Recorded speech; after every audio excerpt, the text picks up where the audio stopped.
Buenas tardes. ¿Quién como Dios? Nadie como Dios. Buenas tardes, muchachos. Esperamos que en el día de hoy estén súper bien, que en estos días que han estado de pronto en confinamiento de pandemia hayan tenido la oportunidad para ver todos los videos, para prepararse para esta consagración que ya está terminando. Ya prácticamente la terminamos.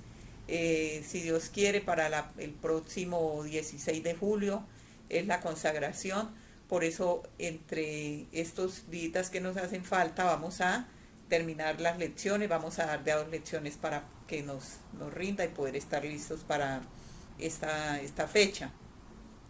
Pongámonos en presencia de Dios, vamos a hacer la oración y bueno, continuamos. En el nombre del Padre, del Hijo y del Espíritu Santo. Amén. Amado Señor, hoy queremos ponernos en tu bendita presencia. Te pedimos, Señor, que seas tú regalándonos lo que quieres que digamos esta lección del día de hoy. Señor, gracias por estar aquí con nosotros, por acompañarnos, por hacerte presente.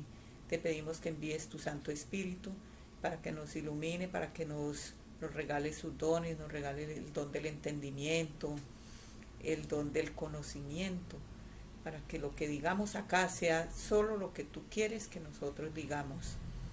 Madre del cielo, acompáñanos, hazte presente, Madre Santísima. Queremos que estés aquí con nosotras, que nos guíes, que nos acompañes. Ven con los santos ángeles, San Gabriel, San Miguel, San Rafael. Ven con los santos patronos de lazos de amor mariano, con tu esposo San José, con Santa Teresita y con todos los santos, los patronos de nuestra comunidad. Gloria al Padre, al Hijo y al Espíritu Santo. Como era en un principio, ahora y siempre, por los siglos de los siglos. Amén. En el nombre del Padre, del Hijo y del Espíritu Santo. Amén.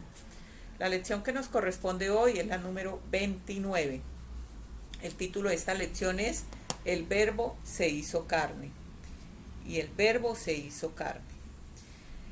Toda acción, toda obra común, toda obra que haga Dios es obra común de la Santísima Trinidad. Eso nos lo dice el Catecismo de la Iglesia Católica en el numeral 258. Entonces, no ocurre diferente con la encarnación del Hijo de Dios. Es decir, el hecho de que el Verbo eterno se haga hombre. Esto es obra de la Santísima Trinidad.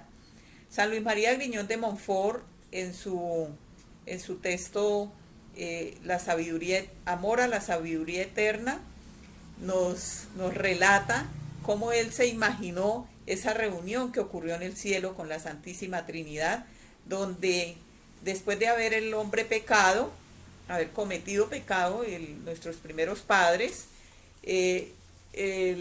la sabiduría eterna se ofrece a Dios, se ofrece al Padre para venir a hacer esa obra de la salvación. Voy a darle lectura un poquitico al tema del que les hablo sobre esa reunión que dice él ocurrió en el cielo y que así debe ser porque estas son obras inspiradas por el Espíritu Santo.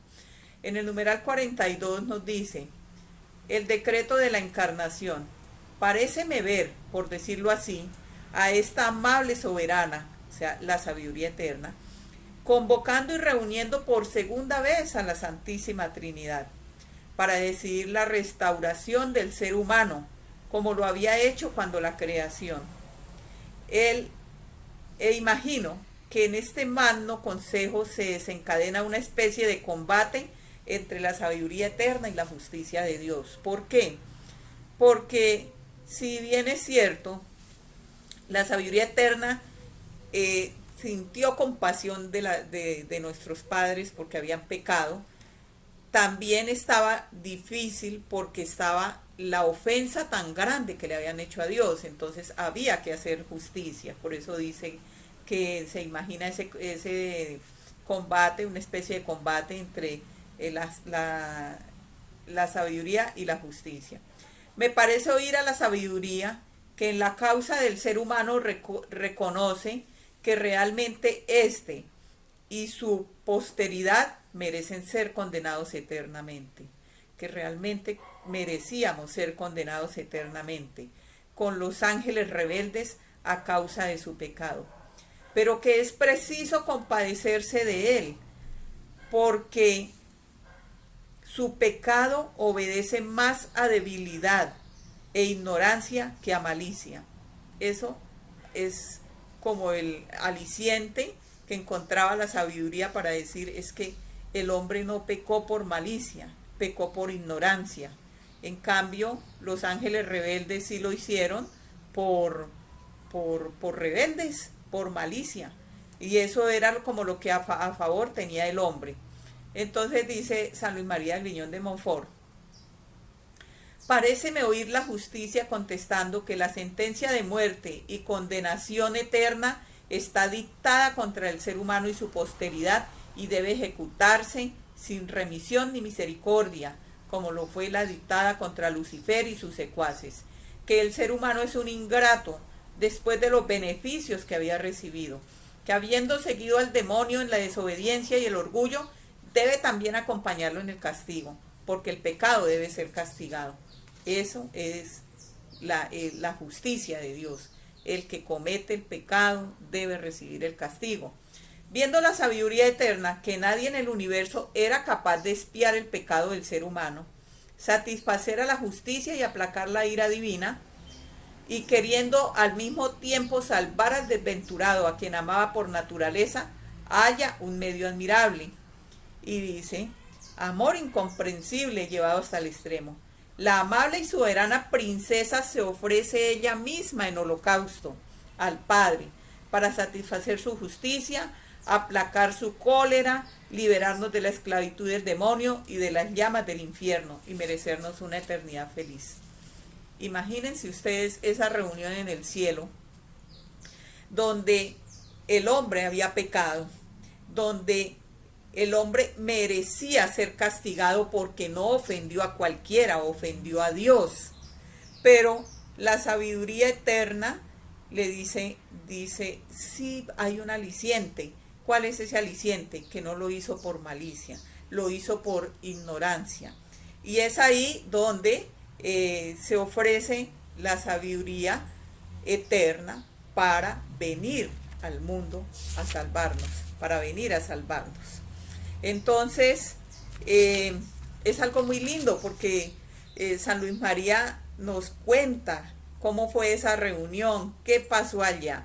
Entonces, según San Pablo nos dice que la sabiduría eterna es decir, el Hijo de Dios se hará hombre en el momento oportuno y en las circunstancias señaladas.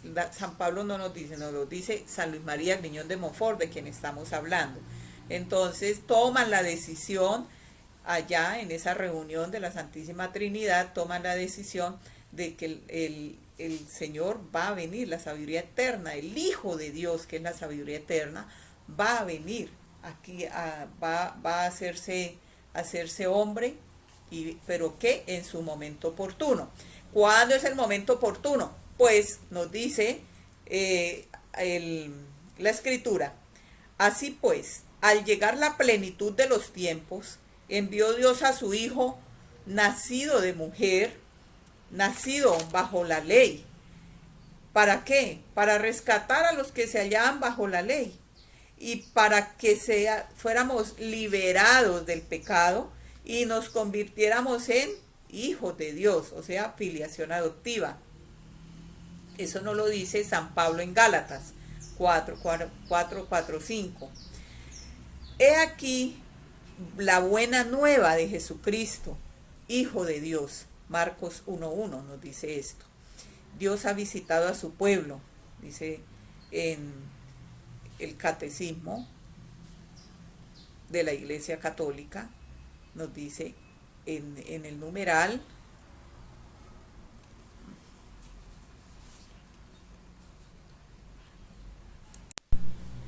Bueno, entonces, he aquí la buena nueva de Jesucristo.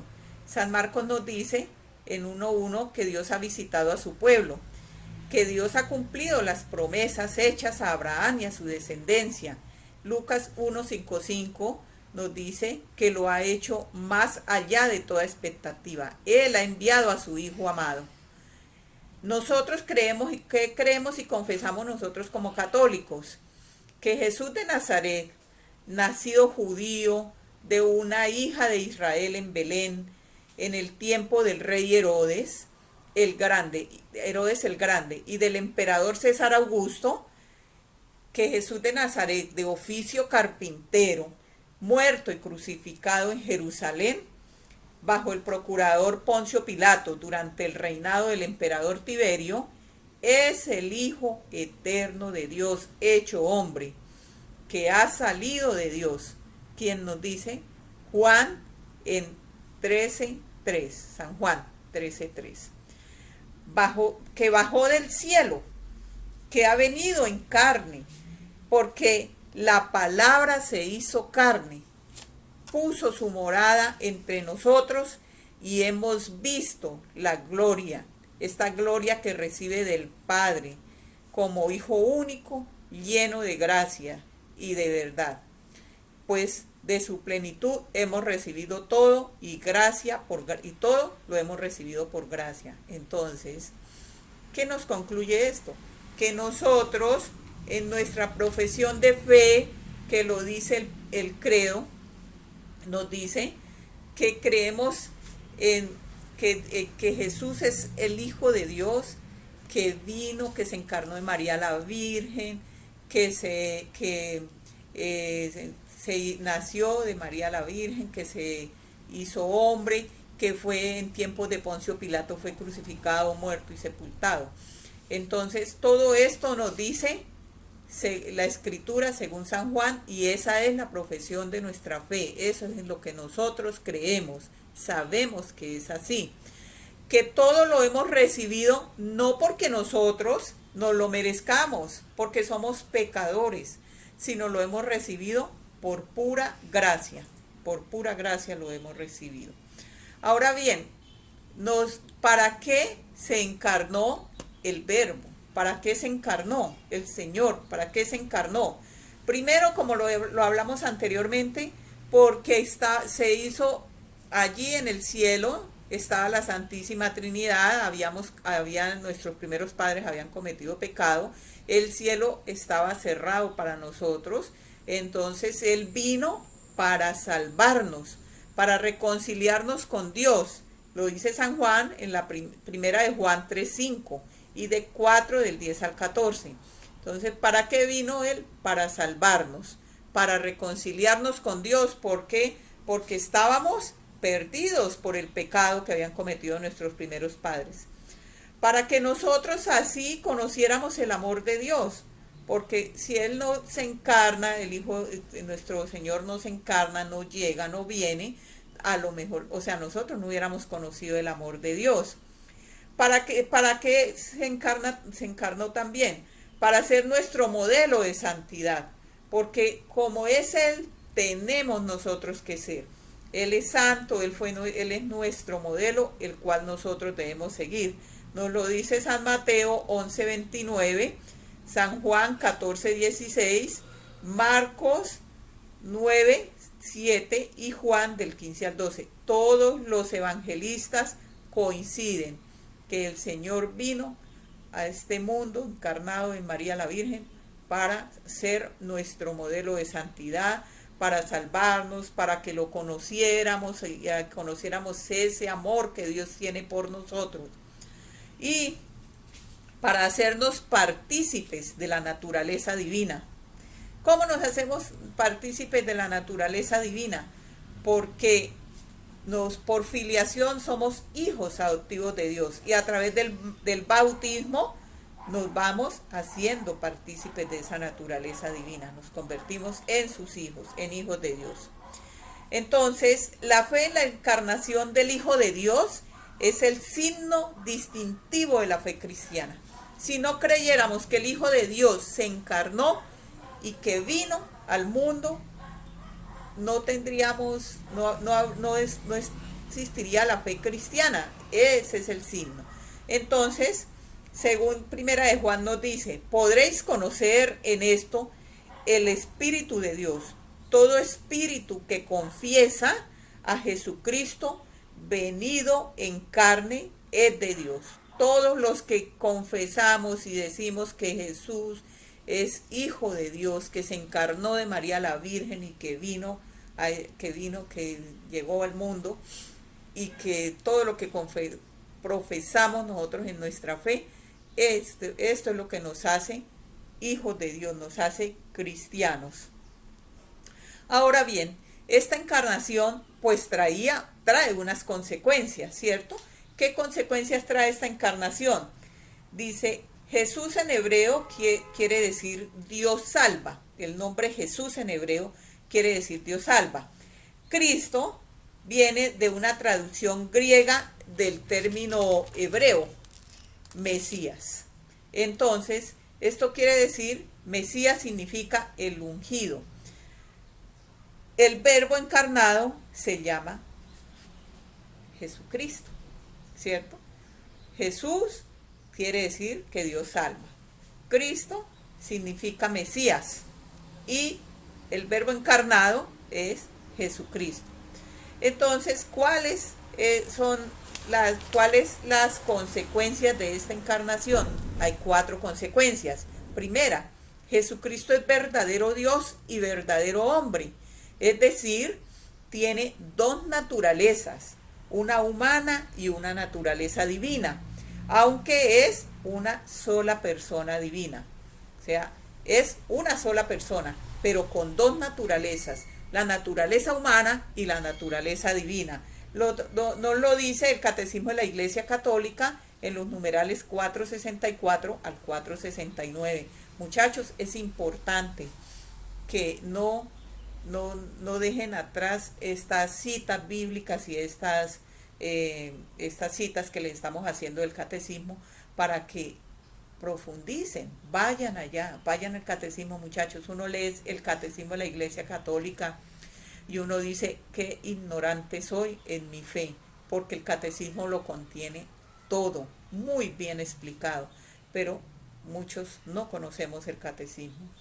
Bueno, otra consecuencia de la encarnación es que Jesucristo tiene 2 voluntades. Entonces tiene la voluntad humana de Cristo, que esta voluntad sigue la voluntad humana, sigue la voluntad divina, sin hacerle resistencia.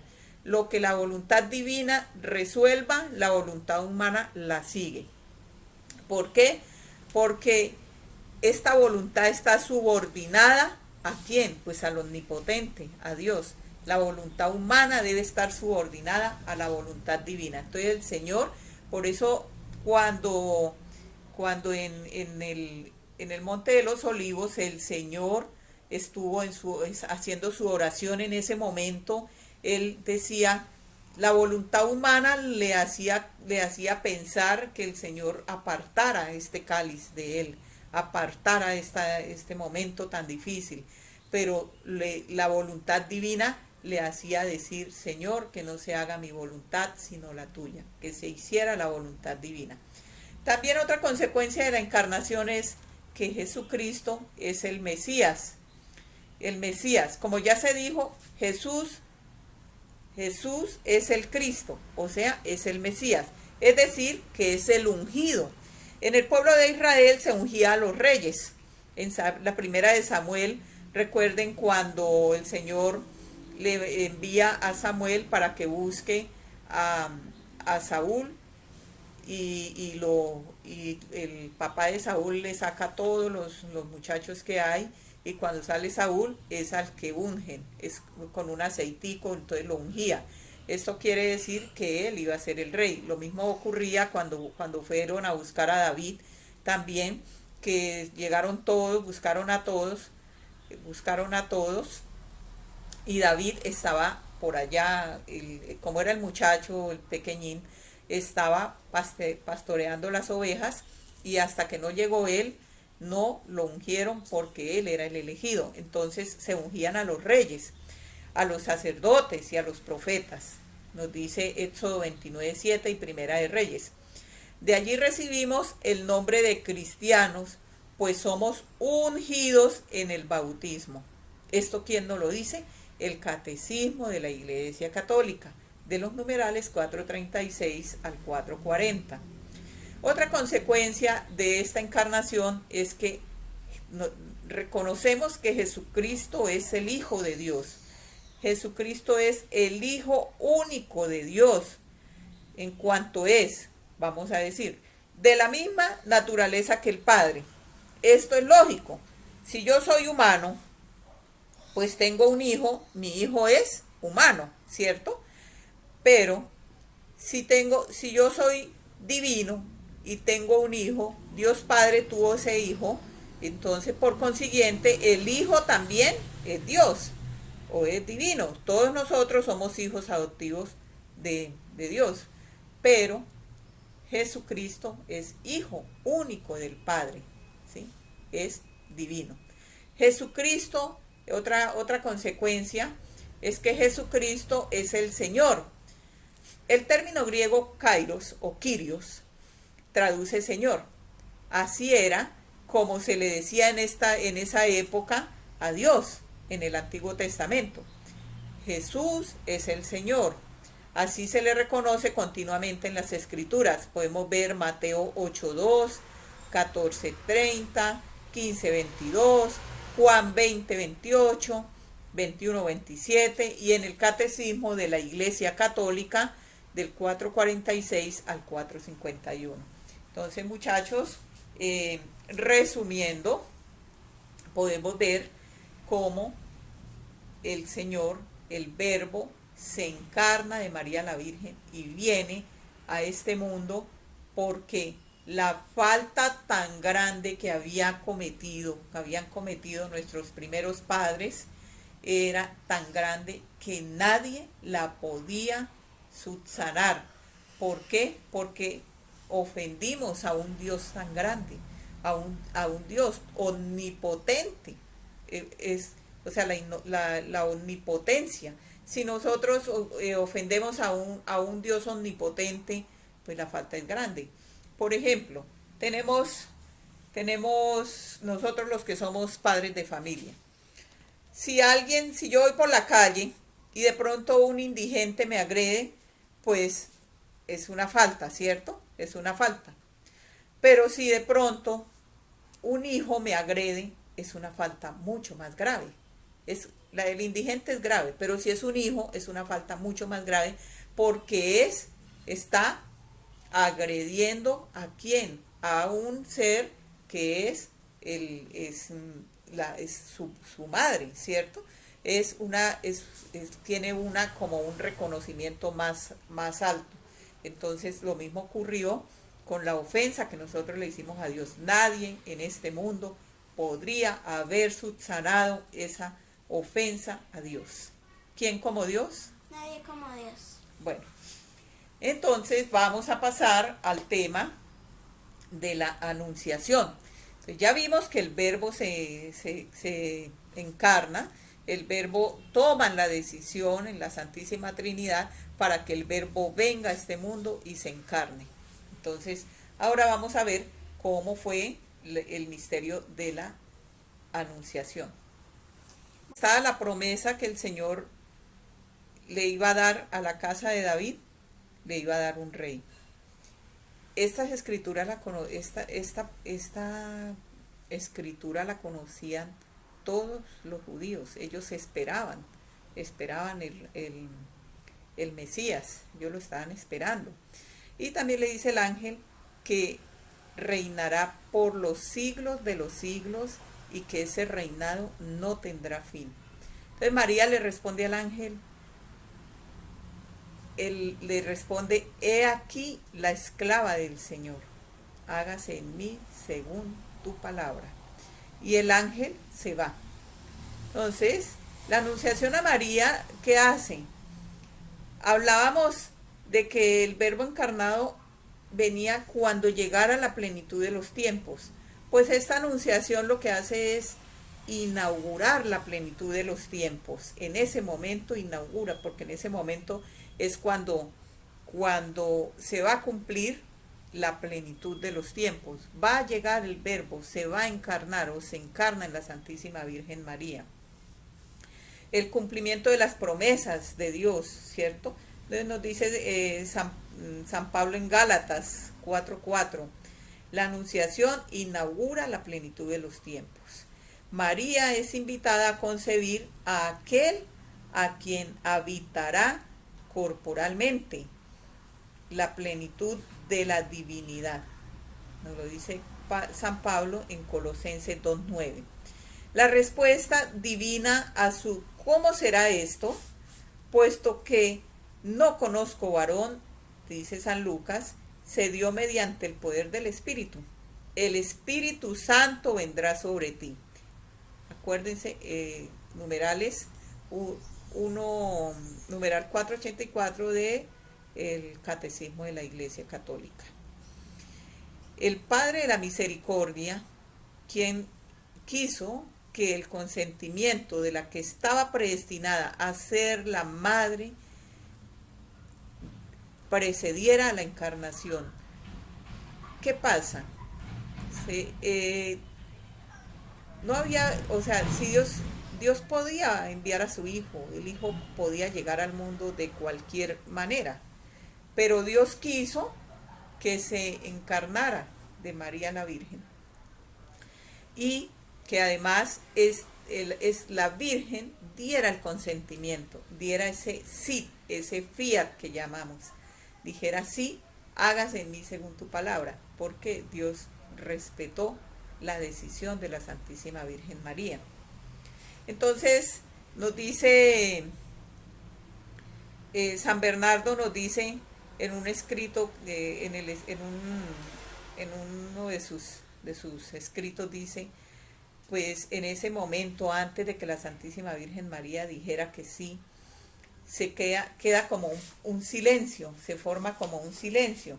Y en ese momento queda todo el mundo como esperando esa decisión de la Santísima Virgen María.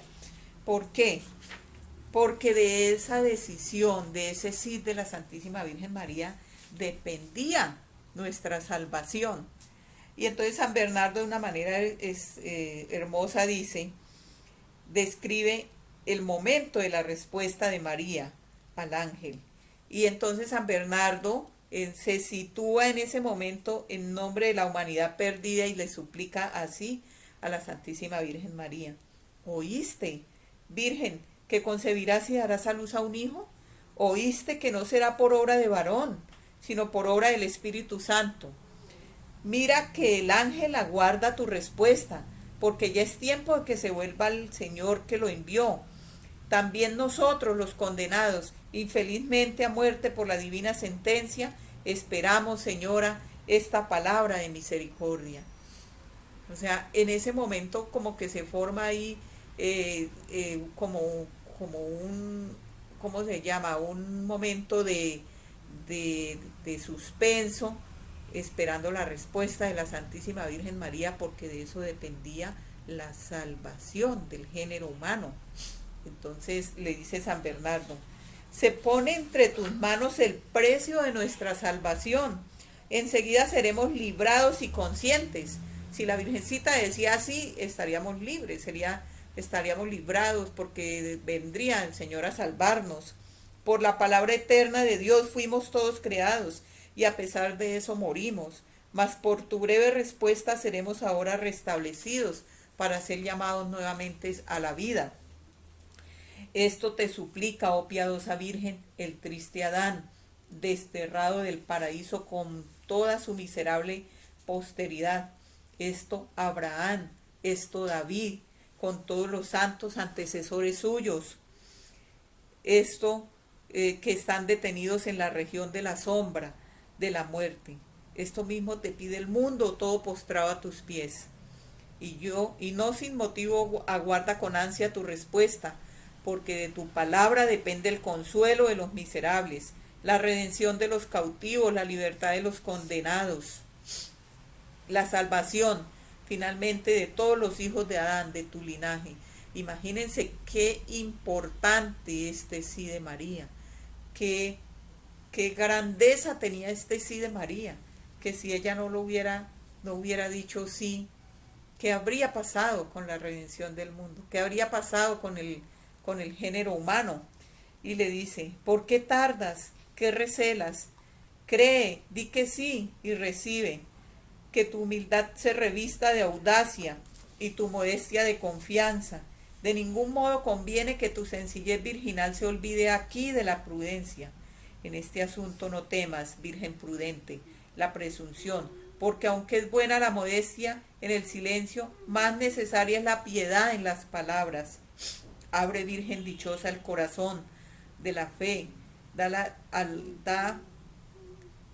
abre los labios al consentimiento, las castas entrañas al Criador. Mira que el deseado de todas las gentes está llamando a tu puerta. Todo eso lo pensaba, lo dice San Bernardo, diciéndole a la Santísima Virgen María, diga que sí, por favor, di que sí. Está llamando a tu puerta. Si te demoras en abrirle, pasará adelante y después volverás con dolor a buscar al amado de tu alma. Levántate, corre, abre. Levántate por la fe, corre por la devoción, abre por el consentimiento. Aquí está, dice la Virgen, la esclava del Señor. Hágase en mí según tu palabra. O sea, era un momento de suspenso. El mundo estaba en suspenso esperando qué iba a decir la Santísima Virgen María. ¿Por qué?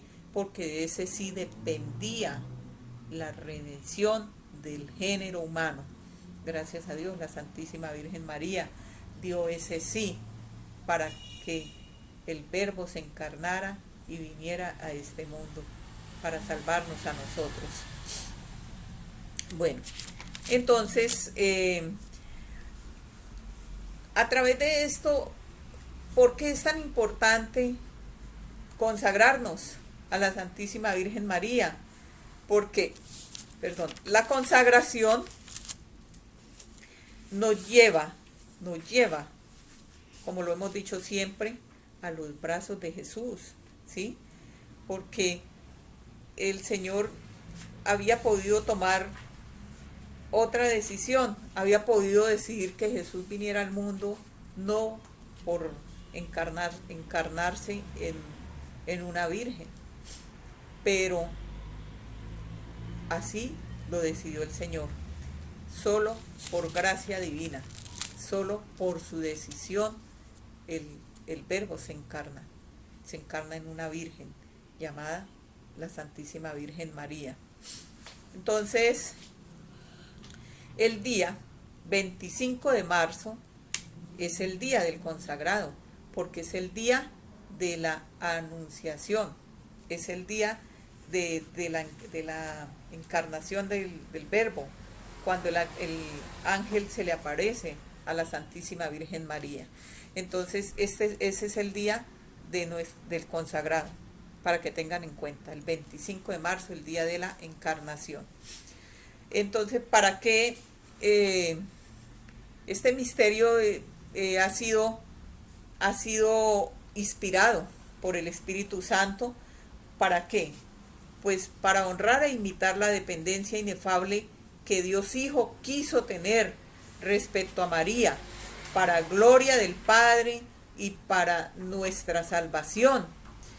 Dependencia que se manifiesta de un modo especial en este misterio en el que Jesucristo se hace prisionero y esclavo en el seno de la excelsa María, en donde depende de ella en todo y para todos, ¿sí?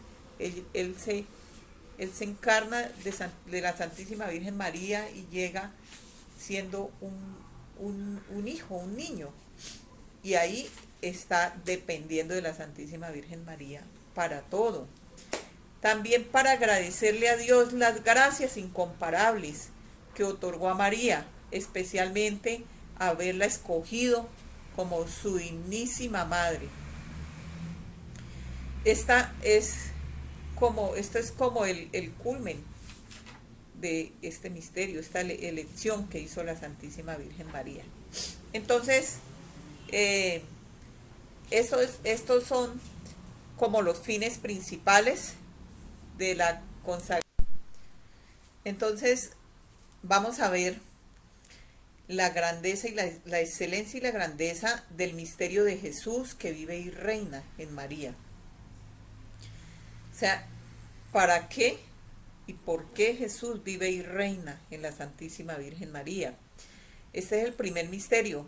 Jesucristo, el más oculto, es más elevado y menos conocido. O sea, Jesucristo vive en la Santísima Virgen María y la Santísima Virgen María vive en Jesucristo. Pero está oculto.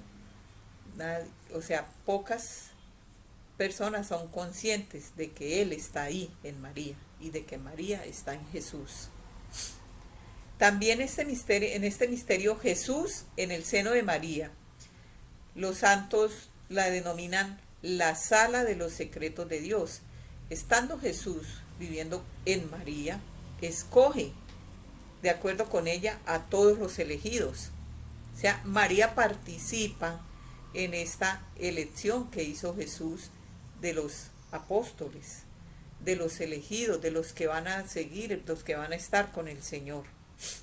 Este misterio también nos dice que en este misterio realizó todos los demás misterios de su vida, por la aceptación que hizo de ellos. Por esto, al entrar Cristo al mundo, dice, mira, aquí vengo, aquí estoy para cumplir tu voluntad. Este misterio es por consiguiente el compendio de todos los misterios que Cristo encierra, la voluntad y gracia de todos ellos. O sea, es tan grande este misterio de Cristo en María y de María en Cristo, que encierra todos los demás misterios. Por último, este misterio es el trono de la misericordia, la generosidad y de la gloria de Dios. El trono de la misericordia divina para con nosotros, porque no podemos acercarnos a Jesús sino por María. No podemos ver ni hablar a Jesús sino por María. La misericordia divina. El Señor nos regala esta gracia de que a través de María nosotros podamos ir a Jesús. Es el trono de la generosidad de Dios, porque mientras Jesús, nuevo Adán, permanece en María, su verdadero paraíso terrestre, María es el verdadero paraíso terrestre de Jesús, realizó en él ocultamente tantas maravillas que ni los ángeles ni los hombres alcanzaron a comprenderlas. Por ello los santos llaman a María la magnificencia de Dios, como si Dios solo fuera magnífico en María. Es el trono de la gloria que Jesús tributa al Padre, porque en María aplacó él perfectamente a su Padre, irritado contra los hombres.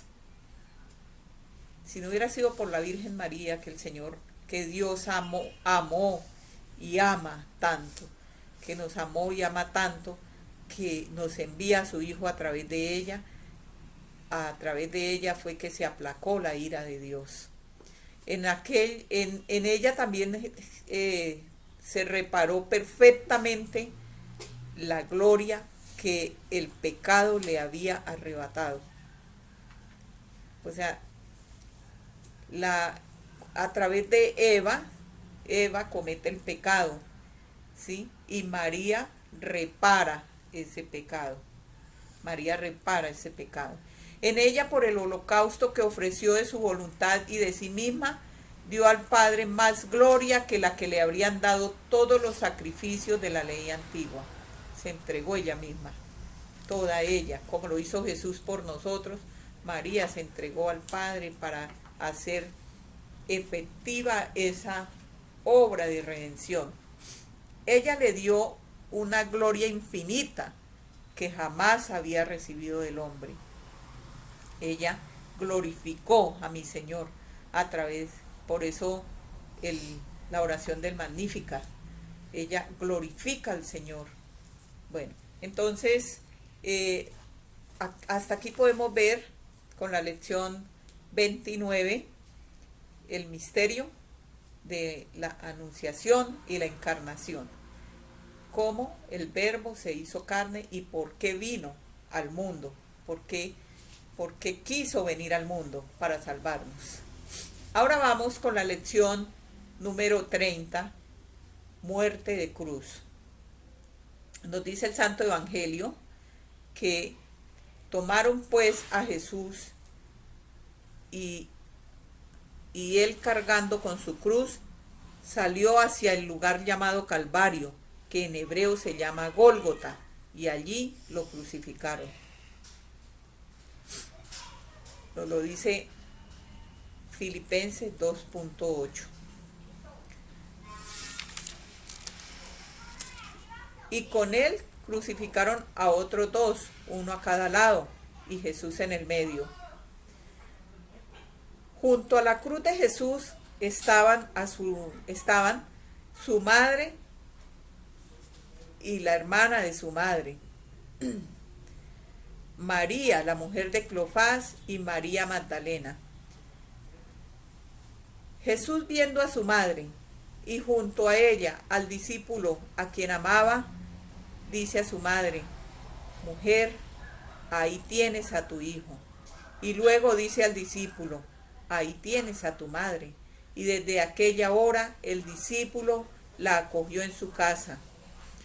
Dieron a Jesús vinagre, y cuando Jesús lo tomó dijo: todo está cumplido, e inclinando la cabeza entregó su espíritu. Palabra del Señor. Gloria a ti, Señor Jesús. Gloria a ti, Señor Jesús. Entonces, esto nos lo contemplan los evangelios según San Juan 19, del 16 al 18, del 25 al 27 y 29 al 30. El misterio pascual de la cruz y de la resurrección de Cristo está en el centro de la buena nueva que los apóstoles y la iglesia, a continuación de ellos, deben anunciar al mundo. Los apóstoles deben anunciar al mundo la muerte y la resurrección de nuestro Señor. La pasión de Cristo es lo que los apóstoles deben anunciar al mundo. Entonces los apóstoles debían predicar, eso era lo que ellos debían predicar. Y así empezaron, predicando la pasión de nuestro Señor Jesucristo. Cuando San Pedro en una predicación empezó a contar todo lo que había pasado con Jesús, toda la pasión de Cristo, recuerden que lo llevaron preso y le decían que no siguiera predicando eso porque lo iban a matar. ¿Por qué? Porque ahí se cumple la obra salvadora del Señor, la obra redentora. Entonces, este misterio principal es la buena nueva, es la pasión, la salvación, la pasión, la muerte y la resurrección de nuestro Señor. Porque recordemos que Él no se quedó muerto, que Él resucitó, ¿sí? Que Él al tercer día resucitó, como lo decían las Escrituras, como Él siempre les anunció y que no le entendían.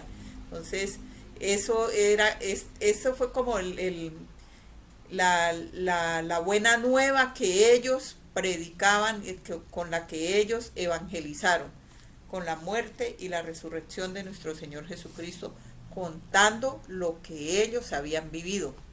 Y eso fue lo que hizo que hubieran tantas conversiones, porque el mundo empezó a creer y a convertirse por todos los hechos de los apóstoles, que las Escrituras, cuando tengamos tiempo, echémosle una leidita al libro de los Hechos de los Apóstoles. Ahí nos cuentan todo lo que pasó luego de la muerte y resurrección de nuestro Señor Jesucristo. ¿Por qué murió Jesús en la cruz? Tanto el pecado de Adán y de Eva como nuestros pecados personales nos merecen un castigo, ¿sí? Pero Dios, como es un ser infinito, como ya les venía diciendo, o sea, nada podía reparar este pecado que habían cometido ellos, porque el pecado era tan grande y la reparación debe ser proporcional a la dignidad, como les decía, de quien ha sido ofendido.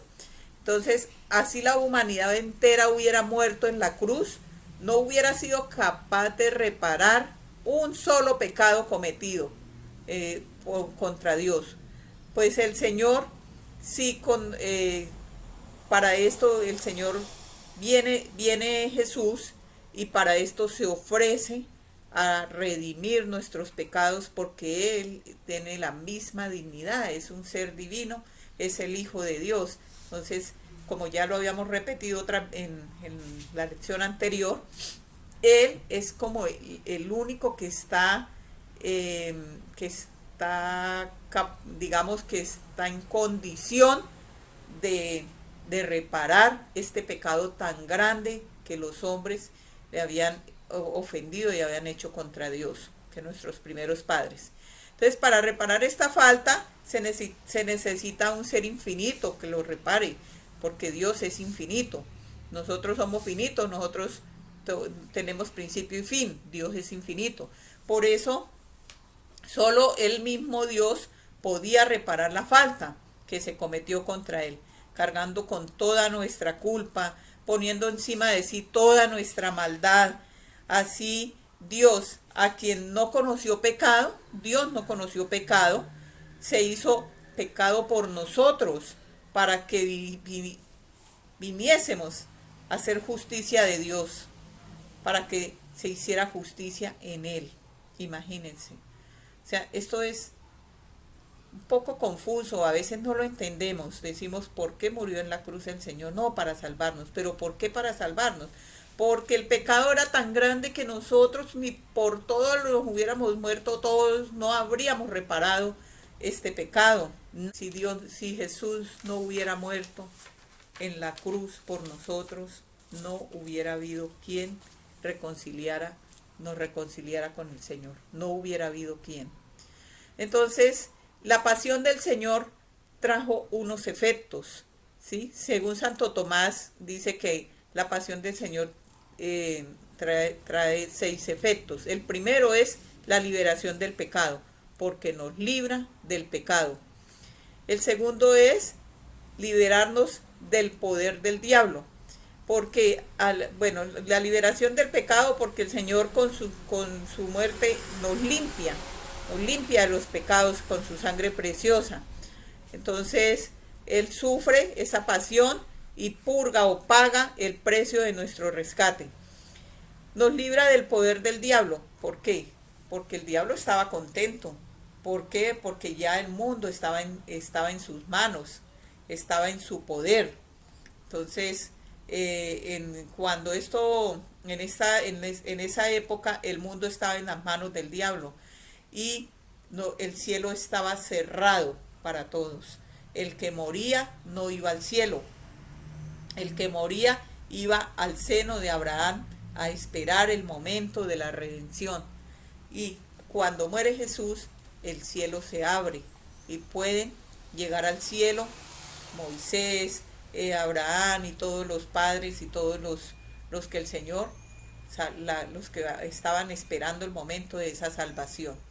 Entonces el demonio los libra de ese poder del demonio. El demonio ya hoy puede de pronto atacar al mundo, pero no de la misma manera en que lo hacía en esa época, porque según las escrituras, según dice San Pablo, el demonio es un perro amarrado.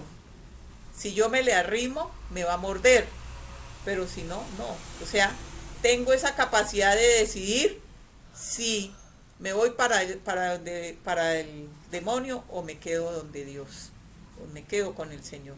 Entonces, la muerte del Señor nos dejó esa capacidad.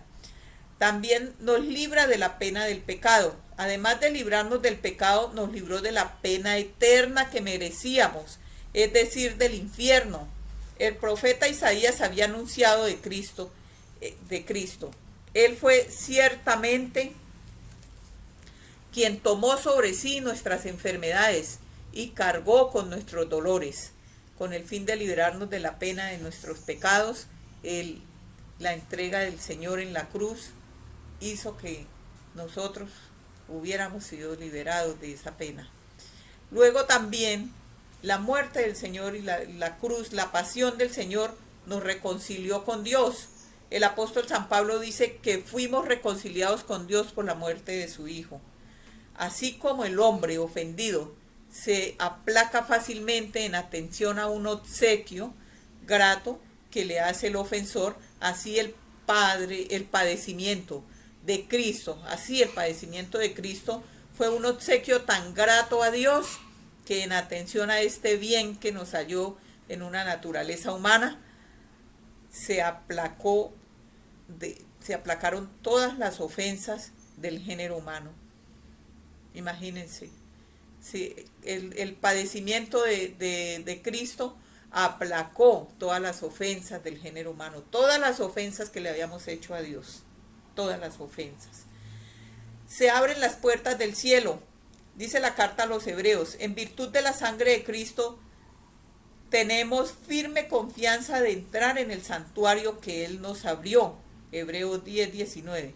Esto es, en el cielo, cuyas puertas estaban cerradas por el pecado de origen y por los pecados personales de cada uno.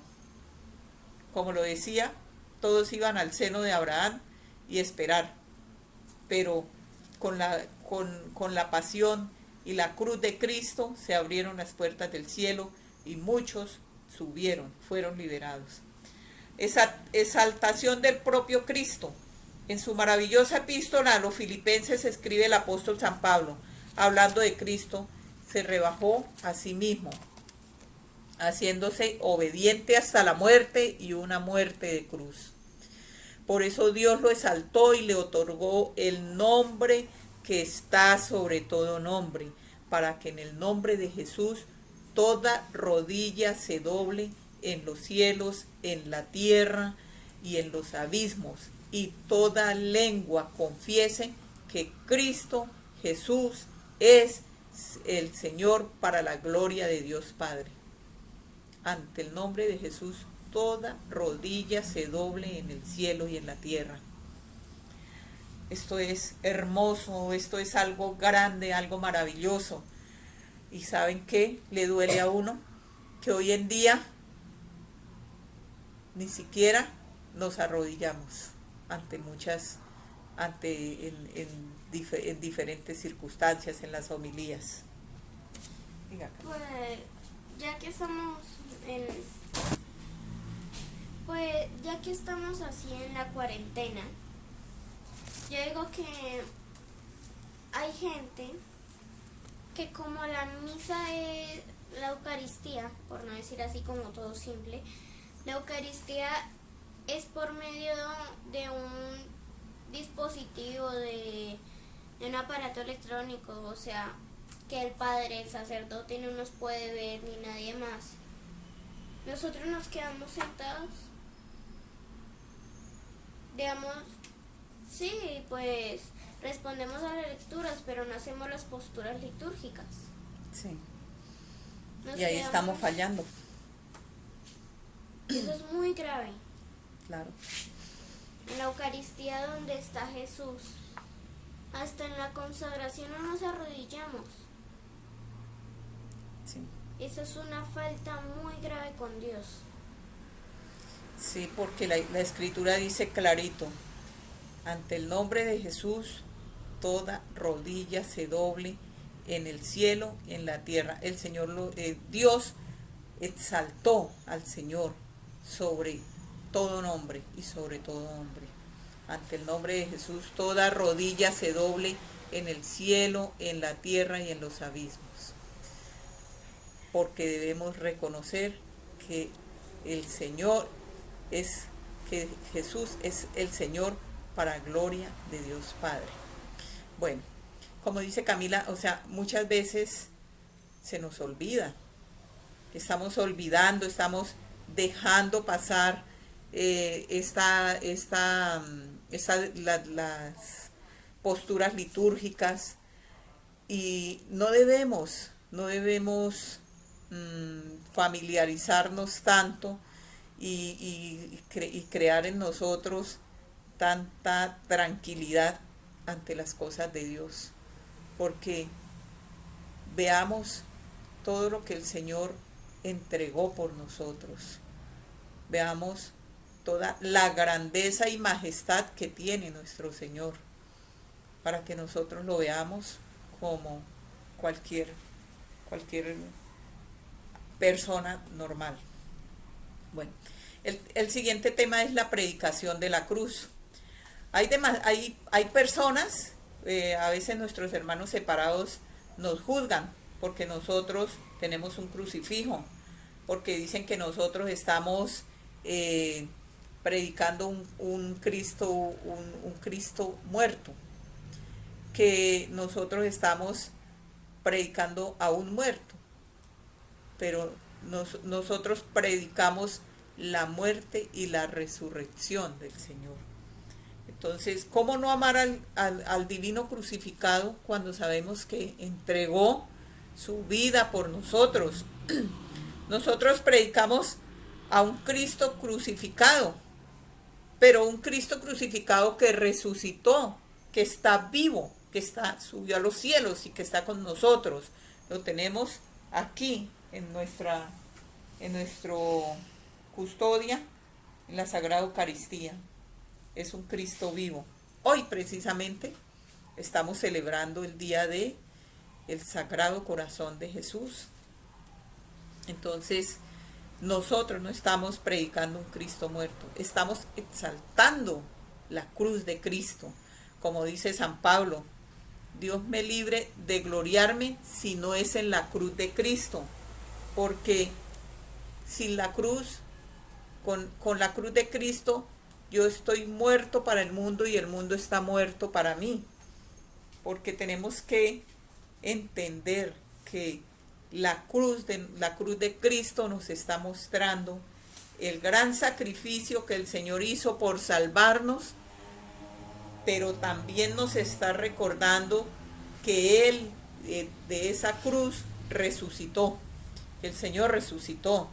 Entonces, que gracias a la muerte de nuestro Señor somos libres, nos libró, nos abrió las puertas del cielo, nos libró del gran pecado que habíamos cometido. ¿Cómo no predicar la cruz de Cristo? ¿Cómo no? No podemos predicar, como lo decía en la clase pasada, un Cristo sin lo que es Él, sin su ser integral. Un Cristo con mamá, un Cristo que muere, que sufre toda una pasión por nosotros y que resucita. Entonces, Jesús es el Rey, el Rey. Él en la cruz, antes de ser crucificado, Poncio Pilatos le hizo un letrero que decía: Jesús Nazareno, Rey de los judíos. Ese es el reinado de Cristo. El reinado de Cristo, el trono de Cristo es la cruz de Cristo. Ese es el trono de nuestro Rey. ¿Por qué? Porque Él subió en ese trono por todos nosotros. Entonces, el trono de Jesús es la cruz. Por supuesto, esto no obedece a los estándares del mundo, porque el mundo nos considera que estamos salidos de los cabales, ¿cierto? Que es una locura. Mas para los que se salvan, o sea, para nosotros, es fuerza de Dios, es fuerza de Dios. Debemos además presumir de que se sigue a un Dios que amó hasta la cruz, que amó hasta la cruz. Esto es el significado de la cruz de Cristo, la cruz redentora. La cruz de Cristo no volverá a hacerlo cuando nos le dice San Pablo en esta cita bíblica. Porque muchos, bien según os dije tantas veces, ahora os lo repito con lágrimas, como enemigos de la cruz de Cristo, cuyo final es la perdición. O sea, los enemigos de la cruz de Cristo ¿Quién odia la cruz de Cristo? ¿Quién es el que odia la cruz de Cristo? El demonio. Porque por la cruz de Cristo se venció, fue vencido. Por eso nos critican la cruz, nos critican que nosotros prediquemos un Cristo en la cruz, porque esa fue la puerta de la salvación. Por eso el demonio odia la cruz de Cristo, odia que nosotros hablemos de un Cristo crucificado. Él a través de los opositores de la cruz, lo que hacen es criticar el que nosotros amemos a Cristo en la cruz. Bueno, entonces también vemos que después de la cruz Cristo resucitó. Entonces, esto es algo también que lo debemos, es un misterio, un misterio sublime, porque muchos de los líderes de las otras religiones están muertos. Por ejemplo, Buda está muerto, ¿sí? Y muchos de los que siguen otras religiones tienen un seguidor que está muerto, siguen a alguien que está muerto. Nosotros tenemos a un Cristo resucitado, ¿sí? Si él se hubiera quedado en la tumba, no hubiese sido más que otro gran hombre, como muchos. Pero Jesús no es solo un gran hombre, es Dios. Y todo esto lo demostró resucitando de entre los muertos y siendo glorificado a la derecha del Padre. Si Cristo no hubiera resucitado, dice San Pablo en 1 Corintios, si no resucitó Cristo, nuestra predicación es vana, y vana también sería nuestra fe. Entonces, si Él no hubiera resucitado, ¿qué? Apague y vámonos, porque no tendríamos una fe. Sería una fe vana, una fe que no tendría valor, pero Cristo resucitó. Os anunciamos la buena nueva de que la promesa hecha a los padres, Dios la ha cumplido en nosotros, los hijos, al resucitar a Jesús. Hechos de los Apóstoles 13, 32 y 33. Entonces, la resurrección de Cristo es la verdad culminante de nuestra fe. Es la verdad culminante de nuestra fe. En Cristo, la fe de nuestra fe en Cristo, ¿sí? Porque las primeras comunidades cristianas tenían como verdad central esta resurrección de Cristo. Ellos la transmitieron de generación en generación. Claro, a ellos muchos entregaron la vida, por no decir que todos los apóstoles, menos San Juan, entregaron la vida por predicar la pasión y la resurrección de Cristo. Muchos de ellos les decían que negaran, que dijeran que no era cierto, pero ellos murieron por esta verdad. Si no hubiese sido cierto, se hubieran dejado matar. No, porque nadie se va a dejar matar por una mentira. Al momento que lo van a matar va a decir, no, mentí. Pero ellos murieron por la verdad, por sostener la verdad que Cristo resucitó. Algunos decían que los soldados habían visto, que habían venido mientras estaban durmiendo, que se habían quedado dormidos y que habían visto que habían venido y lo habían sacado. Pero eso es una mentira. Santo Tomás dice, pero bueno, si eso pasó, ¿por qué si ellos vieron no los detuvieron? ¿Cierto? Si ellos eran soldados y los soldados tenían armas, caballería, muy bien entrenados, y los apóstoles eran unos pescadores, hubieran tenido divinamente la manera de cogerlos. ¿Por qué no? No lo hicieron. Si hubiera sido que ellos se lo hubieran robado o que lo hubieran escondido cuando la predicación donde se convertían más de 3.000 personas, en las predicaciones que hacía San Pedro, porque alguien no le dijo, no, no es cierto, él está muerto, tenemos el cuerpo, ¿sí? O sea, todo se cae de su peso. Está en Tierra Santa, tenemos la tumba vacía, está el santo sepulcro donde el Señor resucitó. Está, y en los Hechos de los Apóstoles, como les digo, hay que seguir viendo, leyendo las Sagradas Escrituras para ver todo lo de los Hechos de los Apóstoles, donde nos damos cuenta que ellos redactan, ellos relatan todo lo que sucedió luego de la resurrección de nuestro Señor. Entonces, tenemos que meditar sobre la pasión de Cristo. ¿Por qué? Porque si nosotros queremos tener ese amor a Dios, esta meditación nos enseña y nos lleva a amar al Señor, amarlo cada día más. Si Jesucristo es poco amado, se debe al descuido y a la ingratitud de nosotros los hombres, que nos hemos olvidado de todo aquello que Él padeció. El Hijo de Dios lo padeció por nuestro amor. San Gregorio escribe, parece una locura cómo un Dios que es autor de la vida ha querido morir por sus criaturas. San Pablo le enseña a los efesios que hemos de vivir en el amor como Cristo nos amó y se entregó por nosotros. De esta manera nos han purificado con su sangre, nos ama y nos ha lavado con su sangre de nuestros pecados. Entonces debemos imitar a San Pablo, que él decía, Dios me libre de gloriarme si no es en la cruz de nuestro Señor Jesucristo.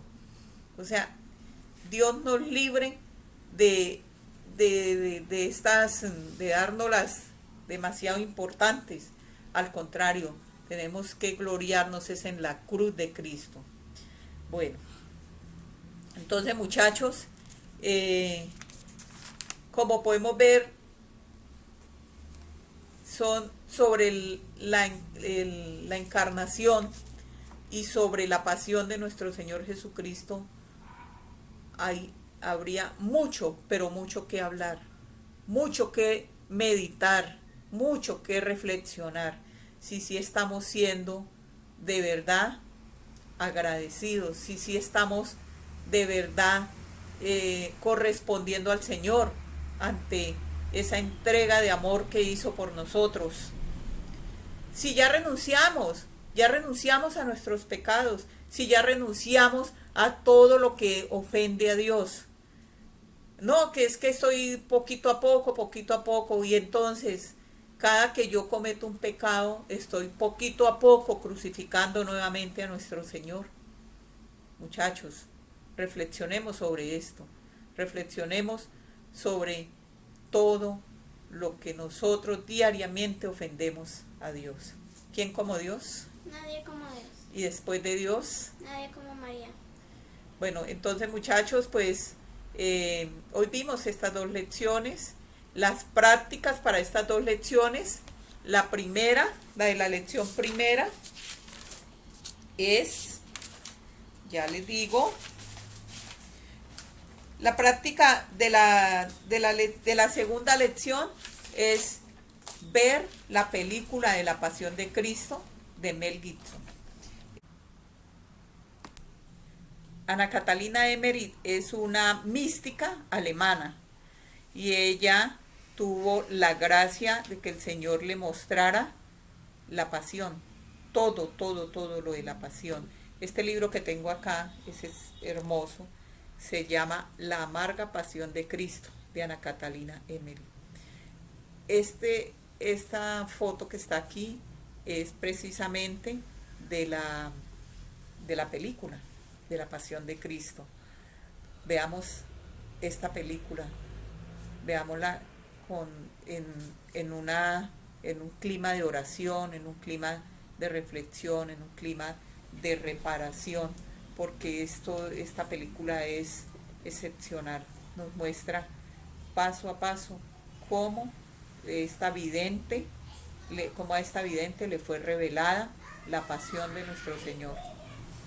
Esa es una de las prácticas. Y la otra práctica es, ese no es,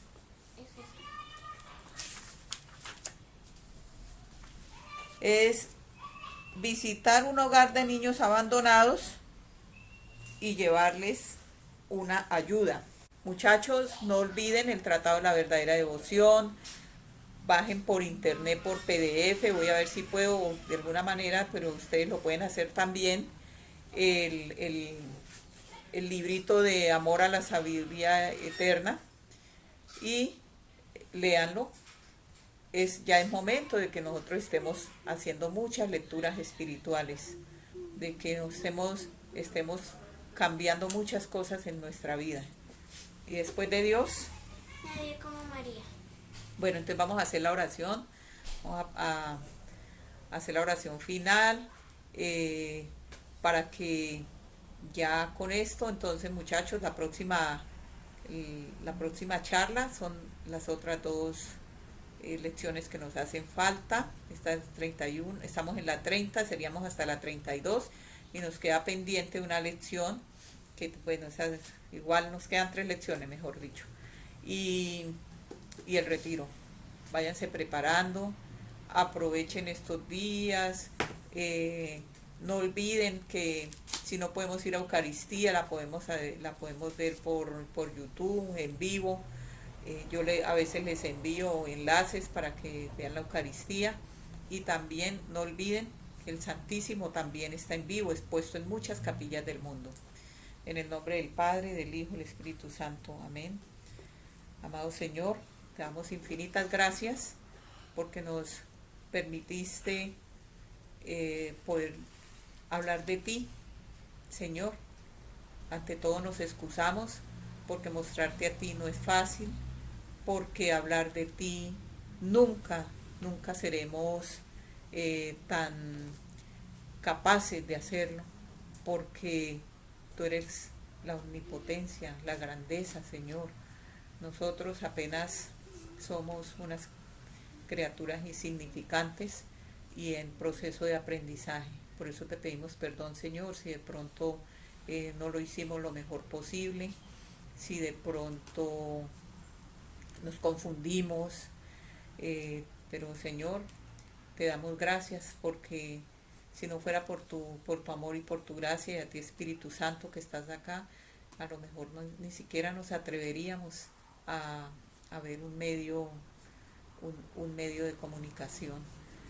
Pero gracias, Señor, porque has hecho de nosotros personas que por lo menos se atreven. Madre del Cielo, te damos infinitas gracias por tu compañía, por tu apoyo, por estar acá, ayudándonos, guiándonos, dándonos la fuerza que necesitamos. Bendito, alabado y adorado sea Jesús en el santísimo sacramento del altar. Sea para siempre bendito, alabado y adorado. Mi Jesús sacramentado, mi dulce amor y mi divino consuelo, ¿quién te amará tanto que de amor por ti muriera? Gloria al Padre, al Hijo y al Espíritu Santo. Como era en un principio, ahora y siempre, por los siglos de los siglos. Amén. En nombre del Padre, del Hijo y del Espíritu Santo. Amén.